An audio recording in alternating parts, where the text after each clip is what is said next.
여러분, 국가 채무 비율이 결국 50%를 넘었다. 이 말이 사실일까요? 이것을 한번 보세요. 한국경제신문이 기사를 쓴 내용인데요. 2022년 GDP 대비 국가 부채 비율 추산치는요. 50.1%다 이렇게 추산을 했습니다. 50.1%. 게다가 2023년 올해는 50.4%로 갈 거다 이렇게까지 추산을 했습니다. 사실 그동안 정부는요. 긴축 재정을 펼치면서 2022년에 49.7% 정도 유지할 거다 이렇게 이야기했거든요.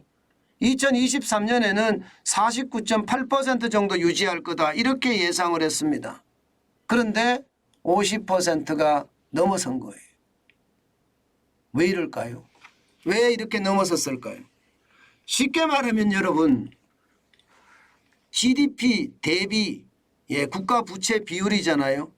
그런데 이 GDP가 쪼그라드는 거예요. GDP가 쪼그라드는 거예요. GDP가 쪼그라들면 아무래도 비율은 더 늘어날 수밖에 없죠. 일반적으로 말입니다.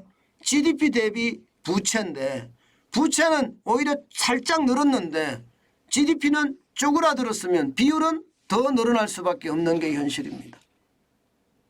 참 안타까운 거예요. 이게 결국 말입니다. 50% 안 넘기겠다 이야기를 했었지만 50%를 넘기고 말았습니다. 지금까지 정부에서는요. 50%가 넘는 게 2024년이 되지 않겠느냐 이렇게 예상을 했거든요.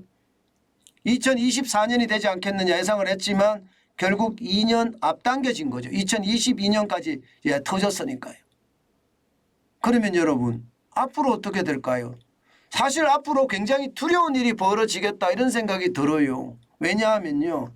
GDP 대비 부채 비율이 50%가 넘어섰잖아요. 그러면 2025년에 51.4%라고 이야기했는데 이게 뭐 2024년까지 당겨질 수도 있는 거고요.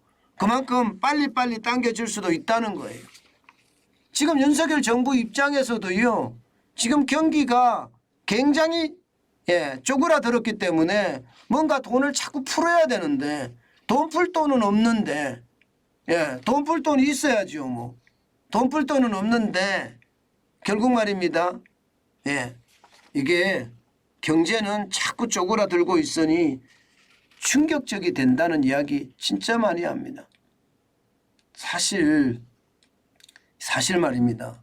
문재인 정부 기조대로 왔으면 지금 2020년에 50%가 넘어서고 2023년에 53.1%가 가고요. 2024년에는 56.1% 그리고 2025년에 58.8% 갈 거라고 예상을 했는데 긴축 기조를 유지하면서 말입니다. 추력해 보겠다 이렇게 얘기한 것이 지금 사실상 참 많이 무너지고 있는 것은 아닌가 이런 생각을 해봅니다. 그만큼 말입니다. 여러분 경제가 나쁘다는 이야기예요. 지금 현재까지 말입니다. 지금 GDP 대비 부채 비율이 50%가 넘는다는 것 결국 GDP가 쪼그라든다는 이야기인데 지금 여러분 이대로 보면요 많이 쪼그라드는 것 같지는 않거든요. 2022년 1분기에 0.6% 성장을 했고요. 2분기에는 0.7%, 3분기에도 0.3% 플러스였거든요. 결국 말입니다. 4분기가 마이너스가 클 수도 있다는 이야기가 되는 거예요. 마이너스가 클 수도 있다. 마이너스가 크다는 것은 GDP가 많이 쪼그라들었다는 이야기잖아요. 지금 GDP가 많이 쪼그라들 국내 총생산이 많이 쪼그라들었을 가능성이 굉장히 높다는 이야기가 되는 겁니다. 저는 이것이 결국 말입니다. 우리 경제에 큰 아킬레스건이 되지 않겠느냐 이런 우려 진짜 많이 합니다. 제가 여러분들에게 경기 침체는 작년 4분기부터 시작이 됐다 이렇게 계속 주장을 하잖아요. 저는 그게 지금 현실이 됐다고 보는 겁니다. 현실이 됐다. 아마 올 1분기까지 만약에 마이너스를 이루면 우리는 경기 침체에 최악이 올 거예요. 실제 경제 기관들이고 전문가들이고 우리 경제 성장률 상반기가 굉장히 어렵다고 이야기하거든요. 그러면 작년 4분기에 마이너스를 기록하고요. 또 올 1분기에 마이너스를 기록하고 2분기까지 만약에 마이너스를 기록한다 그러면 경기 침체는 최악의 국면을 맞을 수도 있습니다. 그러면 국가 부채 비율은요. 점점 더 커지겠죠. 점점 더 커질 겁니다. 지금 예상대로 가면요. 2022년에 1075조 원의 국가 부채가 있거든요. 이게 올해는 1100조 가량 갈 수도 있다는 거예요. 1182조까지 말입니다. 야, 이게 충격적이죠. 이대로 가면 나라 살림 또 힘들어집니다. 윤석열 정부가 지금 수출에 온갖 정성을 다 쏟는 이유도 바로 여기에 있습니다. 국내 총생산이 쪼그라드니까 국내 총생산을 늘리기 위해서 굉장히 빠른 속도로 움직인다는 거예요. 저는 이렇게 윤석열 대통령이 움직이고 윤석열 정부가 굉장히 빠르게 한다고는 이야기하지만 제가 봐서는요. 기본적으로 말입니다. 각종 규제들 빨리 해제해 줘야 됩니다. 주 52시간제 털어버려야 됩니다.